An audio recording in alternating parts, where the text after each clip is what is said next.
What is up, Internet Basketball Junkie? We're here for a long form video. We're going to talk about avoiding graveyard head coaching jobs. We're going to talk about exactly what a graveyard head coaching job is and obviously the steps for how to avoid it.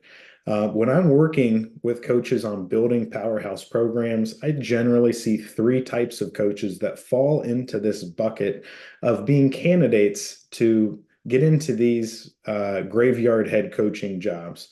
And the first thing that you need to do if you want to build a powerhouse high school basketball program is give yourself a chance to do so. And you don't give yourself a chance to build a powerhouse if you find yourself in one of these graveyard head coaching jobs. So there's kind of three archetypes of coaches, three kind of avatars of coaches that I see falling into these graveyard head coaching jobs. And those are longtime assistants. So they've been an assistant under multiple coaches or one coach for enough time that they finally feel like they're ready to get a job. And they feel like they're ready to be a head coach, and they start surveying the field to see what jobs are available to them. I see it very, very commonly with young, enthusiastic coaches that end up rushing into jobs that are not good jobs for them. And then the third type would be, a bounce back head coach. So a bounce back head coach would be someone that had got a head coaching job, it didn't go well, and now they're back looking for another head coaching job, and their options aren't as plentiful because they were a head coach and they have a poor track record of performance being a head coach. So these are the three kind of types of coaches that I see most often as candidates to be in this situation. So those types of coaches, when they decide that they're ready, they can do two different things here. And one is, even though they think they're ready to be a head coach, they can continue learning as an understudy, or they can jump into the fire and start looking for coaching jobs. And if you feel like you're ready to be a head coach and you don't go get a head coaching job, you stay as an assistant coach, you might have some feelings of being unfulfilled. You might see opportunities going to other people and feel like they're passing you by. So it can be definitely a thing where if you decide to stay as an understudy when you feel like you're ready, there's going to be some emotions that come up in your coaching journey that you're going to have to deal with. And, it's wise to stay an assistant coach until you are ready. But once you are ready, I think that there's some things that you can do to really help you in this process in avoiding coaching graveyards. So if you are a coach and you feel like you're ready, but you're willing to stay as an assistant coach and learn under another head coach, I think the best thing that you can do is survey coaching job situations that evolve and take interviews to get interview experience. So what this is going to do, it's going to help you get better at interviewing for jobs, and it's going to help you understand jobs and communities better.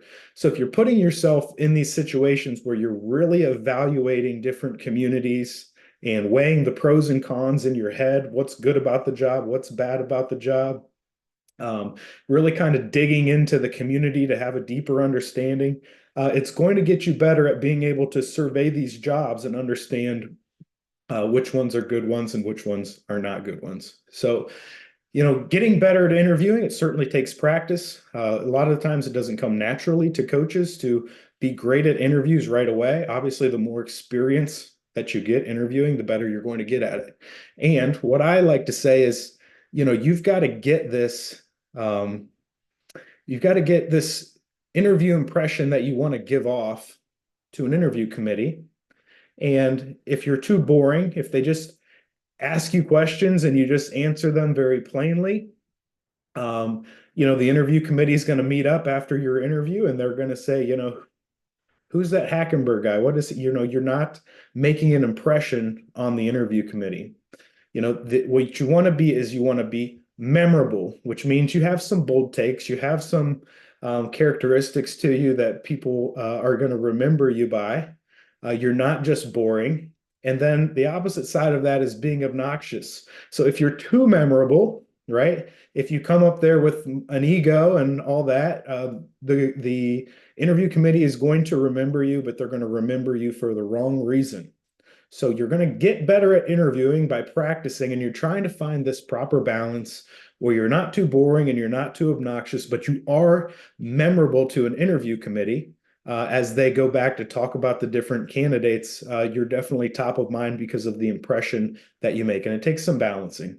So one of the things that I think about, one of my mentors, when he was training me up on how to get head coaching jobs, he talked about how when he went in for an interview, he had printed off bumper stickers that said state champions for the school that he was about to interview at. And he presented those to the interview committee. Obviously, that's going to make an impression on the interview committee. That's up to you whether that falls in kind of the memorable category or and more of an obnoxious category. But what I'm trying to tell you is you have to stand out in some way. And if you're just going to, sit there and answer questions the right way with no edge to you, you're going to fall behind other people that find ways to stand out through that interview process. So getting better at interviewing, there's there's advantages to taking these interviews because you're going to improve your interview skills by doing it. A little backstory on my first interview that I got for a head coaching job. I had been an assistant coach for 2 years. I had shared with, one of my mentors or all of my mentors that I'd planned to be a head coach at some point. And I think one of my mentors that was an athletic director, he got me set up to get in an interview room after 2 years of been an assistant coach, which is kind of unnatural most of the times. To get in a room, you're going to have a little bit more experience for that. So I think it was a little wink and a nod to one of his friends that was an AD that allowed me to interview for a job. I was nervous. I got some reps in the interview room. I felt good about my performance. I didn't get offered the job, which was okay. Maybe I wasn't really ready at that point, but they hired a different guy. I went back and I was an assistant coach for one more year. In that off season, after my third year as an assistant coach, I interviewed for two different jobs. I was actually offered both of those jobs, and then I chose the one that I thought was the best job for me based on a variety of circumstances. But I coached my first year as a 26-year-old head coach, and we had a good season. We were one of the top seeds in our postseason tournament, and our first round matchup was actually with the school that I had interviewed with the year before. And this school was one of the bottom seeds in the tournament, and they were 0-22 as their record. And that gets me thinking about, how my career trajectory would have changed if I would have been offered that job and accepted that job my first year after 2 years of being an assistant coach. Things could have been a lot different playing out for me if I had gotten into what would appear to be a coaching graveyard situation, as opposed to waiting another year, having more interview skills, getting offered different jobs that I could sift through and finding the one that suited me the best. So that brings me to the point that if you're going to do these interviews to improve your interview skills, you have to be disciplined to say no to jobs that aren't good jobs, right? Sometimes we try to talk ourselves into, while we're in the process, we have the opportunity to be a head coach. We've interviewed, we've impressed people, we've been offered a job. You have to be willing to say no to jobs that are not a good fit for you or that are coaching graveyard jobs. And what happens is coaches, they start thinking about being a head coach. They get excited and they start saying, oh, it's not that bad, even though all the signs are pointing the other direction. So you have to be disciplined to say no. You can't talk yourself into it if you do get the opportunity. And then I guess one thing that you'd have to be careful with going this route would be getting some kind of a reputation as being a tease. Like if you're using the interview process to get your name out there or just practice your interview skills with, you're getting offered a lot of these jobs and you still continue to say no. Well, ADs are going to talk to each other and you might develop a reputation as just being a tease instead of a serious candidate. So you have to be careful of that. I would say it usually doesn't get to that point. You're either going to get a job that you like and take it, or you're going to get the confidence that you need in interviewing skills. before you would get some kind of reputation like that. But it is something to be careful with. So, all right, the other route as we continue back here, if coaches, if we've got these three buckets of coaches, longtime assistants, young enthusiastic coaches, and bounce back head coaches, they feel like they're ready for a head coaching job. Now let's play it out the other way. Let's jump into the fire and try to get a job right away.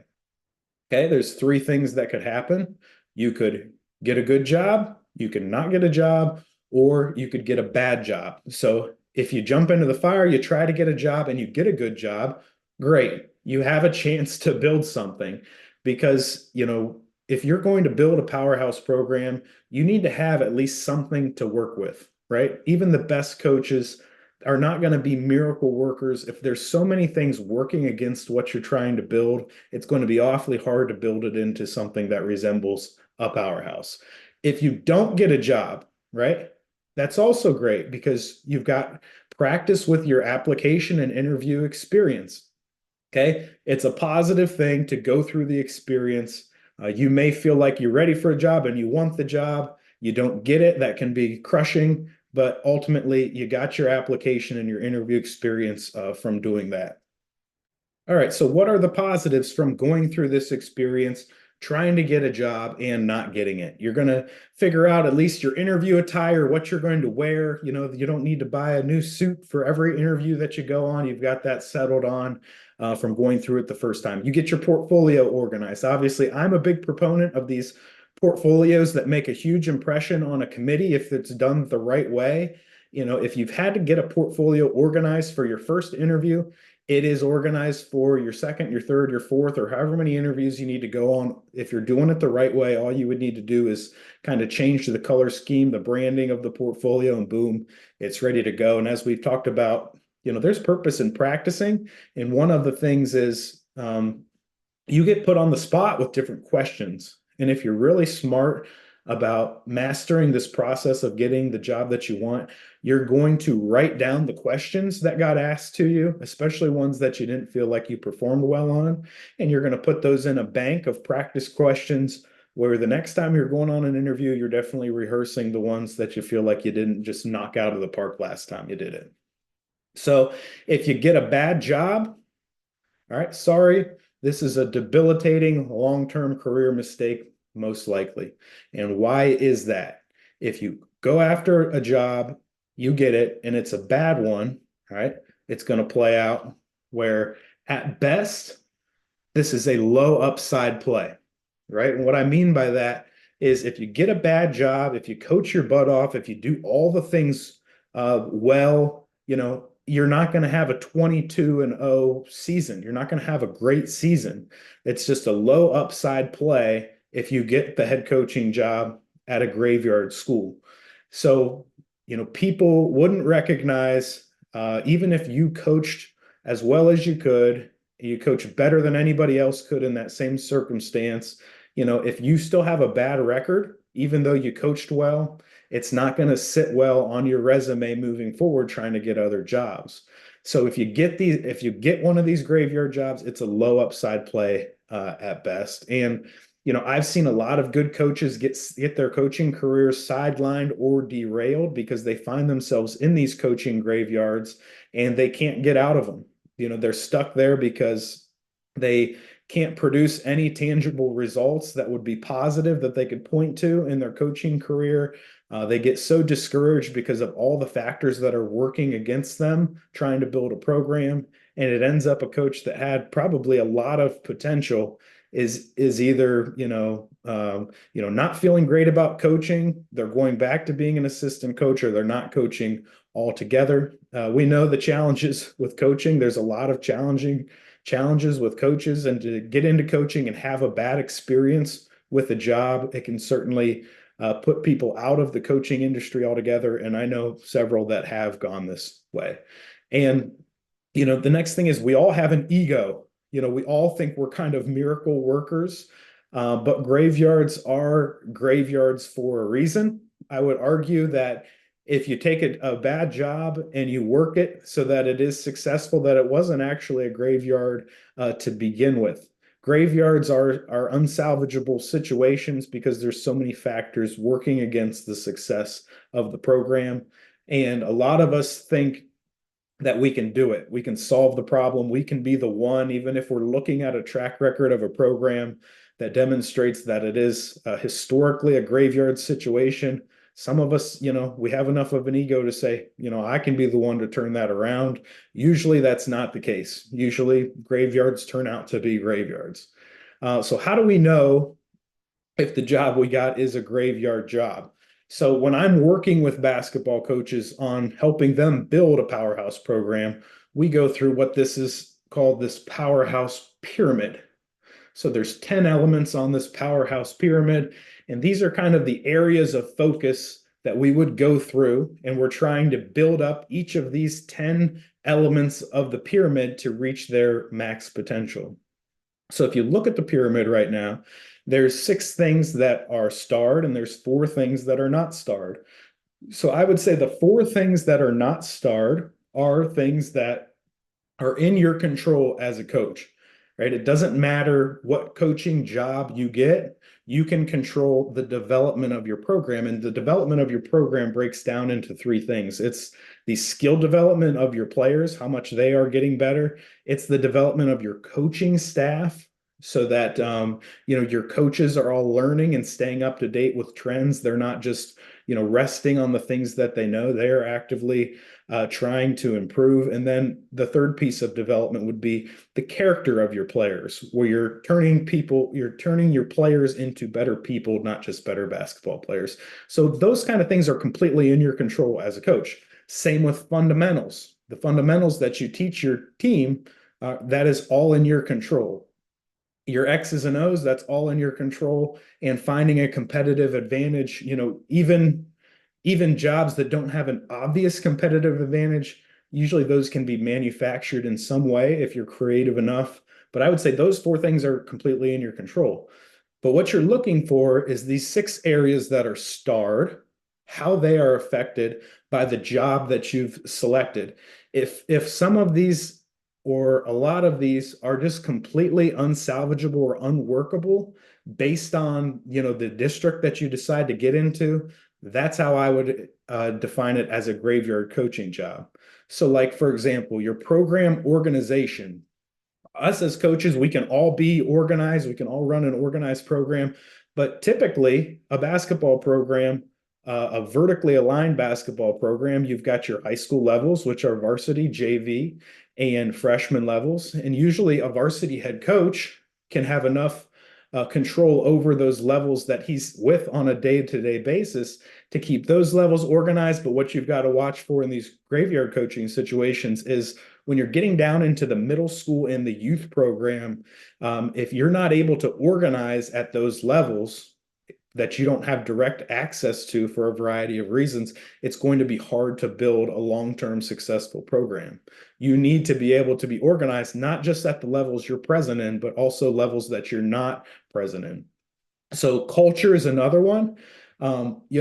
Culture, you can build culture, you can improve culture, but there's some school districts that the discipline is just so bad in the school district that it's very hard for kids to go to school all day and watch their friends or even themselves act crazy at school, or they're, not doing what they're supposed to be doing. They're being disrespectful to adults. And then they come into a basketball situation and you're asking them to be disciplined and to listen. It usually doesn't work that way, right? Usually what happens in the school bleeds over into the sports. And if the school is crazy, the kids are going to be a little bit crazier in your basketball program too.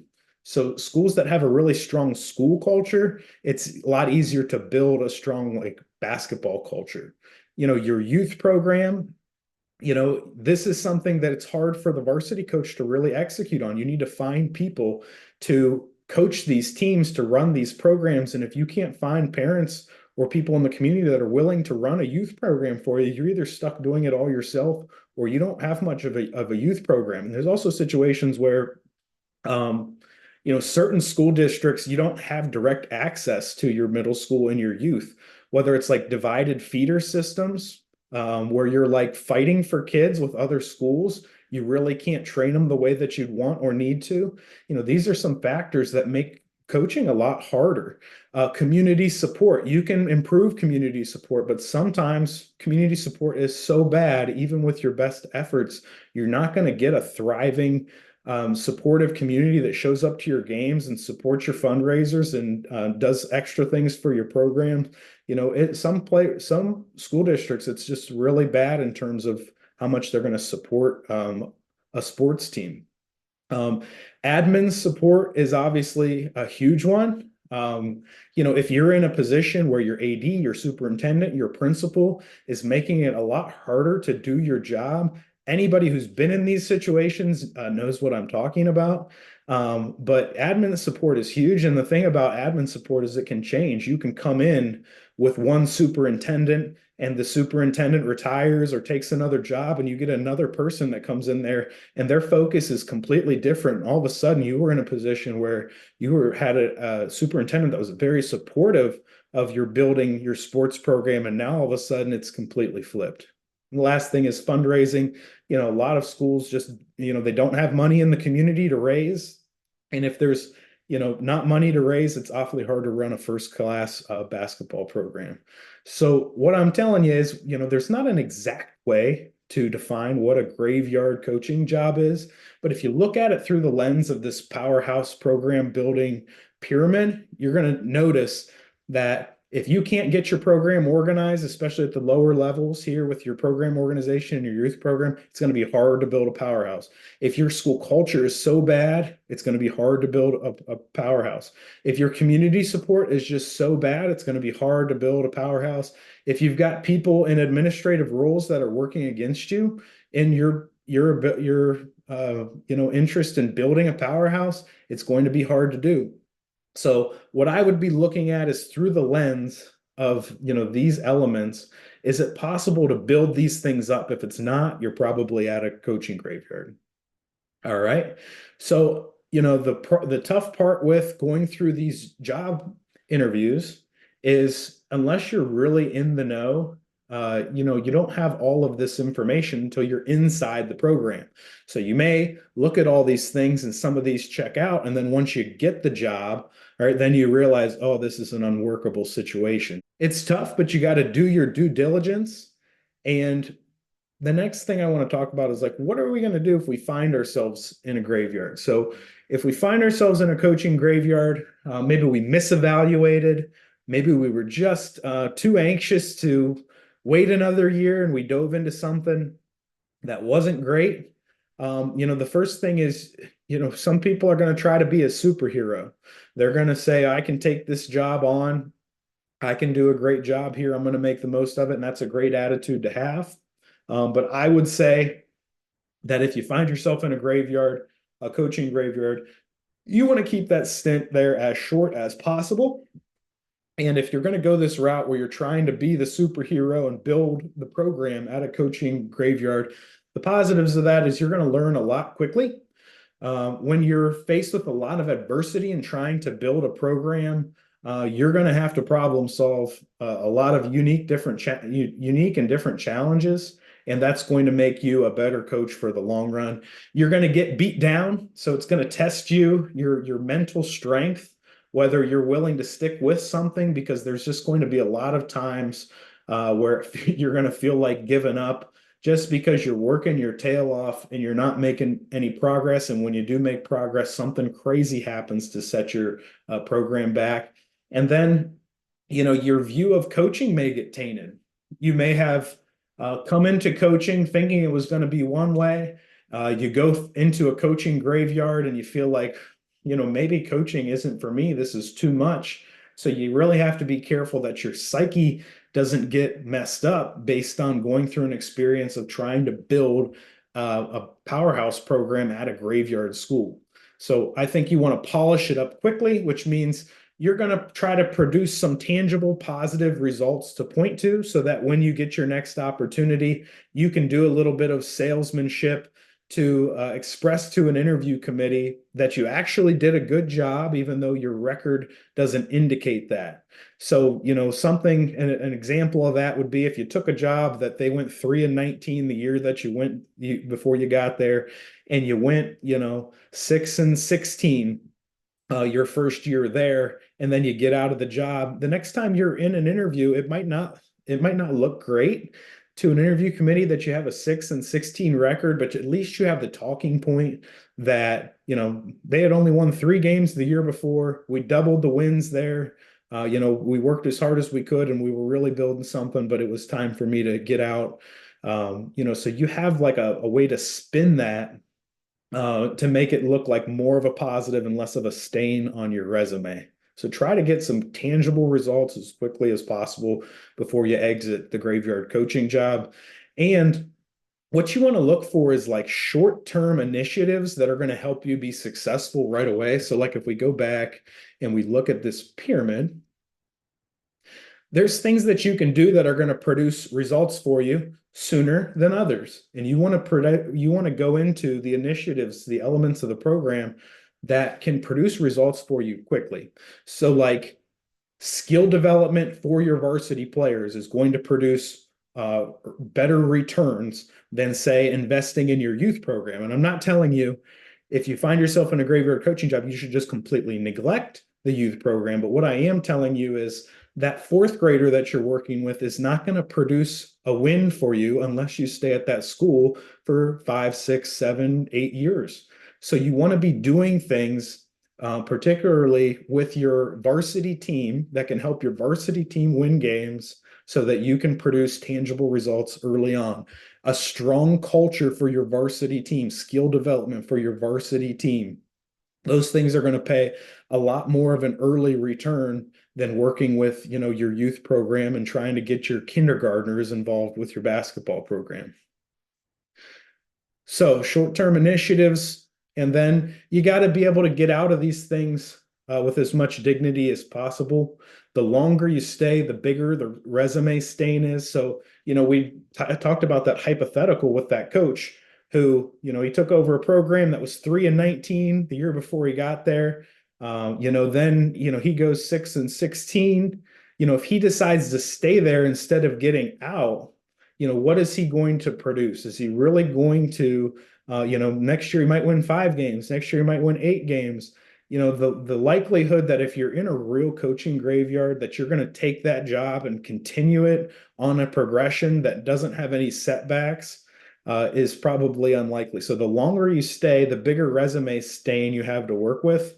And even if you go 6 wins to 8 wins to 10 wins to 11 wins, you might feel really good about that. But if you're getting interviewed for a job, they're not going to be excited about 4 years of 500 or under basketball where you had to coach your butt off to get to that point. So you get out with as much dignity as possible. Your options after that are basically you can take a lateral head coaching job, which no, we're not going to do that. We're already at a graveyard coaching job. We're not going to go take another one. Your only smart way to play it would be to jump on as an assistant, build up some positive resume years as an assistant coach, evolve yourself as a coach, and then look to get back on after you've had a little bit of a gap where you've, slid one seat over and, learned more in your coaching experience. So your options become limited if you take one of these graveyard coaching jobs and have to bounce out of it. So following along here, how do we avoid coaching in these graveyard situations altogether? And what you're going to do is you want to talk to people connected to the program. The more people that have inside access to what's actually happening there, they're going to be able to clue you in on things that you wouldn't know just looking at it at a surface level. So you might have to do some sleuthing around to figure out who these connections are, but you're talking to coaches in that conference if you can, you're talking to people in that community if you can. They're really going to key you off to things that you might not find out just, searching on a very surface level. Research the program. If you're digging into a program and you see 10 years of sustained losing, that's probably telling you something. That's telling you that this is a very unworkable situation. You know, if you're coming into a job that may have had a down year the year before, but they had played all sophomores last year and they had a track record of winning before that, then you can understand this is probably not a graveyard situation. This is kind of a buy low situation where I could build it back up to what it once was.